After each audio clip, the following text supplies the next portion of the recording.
জাতির পিতা বঙ্গবন্ধু শেখ মুজিবুর রহমান। রাষ্ট্র ও সরকার প্রধান সহ দেশি বিদেশি গুরুত্বপূর্ণ ব্যক্তিদের নিরাপত্তায় গঠিত স্পেশাল সিকিউরিটি ফোর্স এসএসএফ বাহিনীর ৩৭তম প্রতিষ্ঠাবার্ষিকী উপলক্ষে প্রধানমন্ত্রীর কার্যালয়ের শাপলা হলে আয়োজিত অনুষ্ঠানে যোগ দেন প্রধানমন্ত্রী শেখ হাসিনা। এবং বাংলাদেশকে বিশেষ এই বাহিনীকে যুগোপযোগী করে গড়ে তুলতে সরকারের নেয়া নানা পদক্ষেপের কথা তুলে ধরেন তিনি।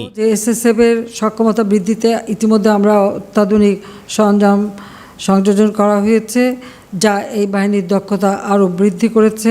আমি প্রথমবারই একটা ফায়ারিং রেঞ্জ নির্মাণ করে দিয়েছিলাম, এখন আরও উন্নত মানের ফায়ারিং রেঞ্জও তৈরি হচ্ছে, কারণ সব ধরনের প্রশিক্ষণ সবসময় থাকতে হবে।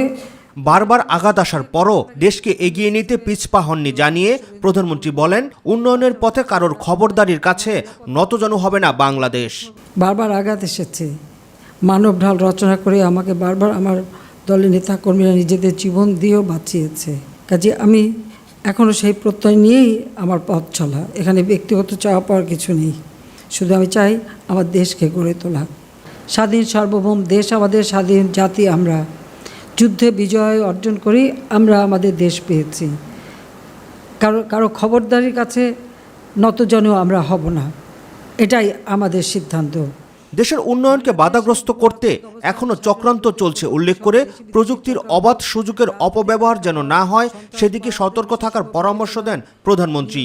বাংলাদেশ এগিয়ে যাচ্ছে, বাংলাদেশ এগিয়ে যাবে, অনেক বাধা অনেক ষড়যন্ত্র হবে, বারবার এসেছে, কিন্তু সেগুলো অতিক্রম করেই কিন্তু আমরা বিজয় অর্জন করেছি।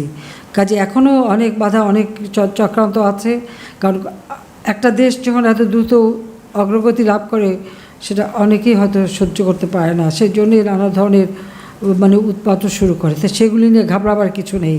শৃঙ্খলা ও আনুগত্য বজায় রেখে নিজেদের দায়িত্ব সঠিকভাবে পালন করতে এসএসএফ এর সদস্যদের প্রতি নির্দেশ দেন প্রধানমন্ত্রী শেখ হাসিনা। শৃঙ্খলা, আনুগত্য, পেশাগত মান বিচারে এই বাহিনী হয়ে উঠুক একটি আদর্শ নিরাপত্তা বাহিনী।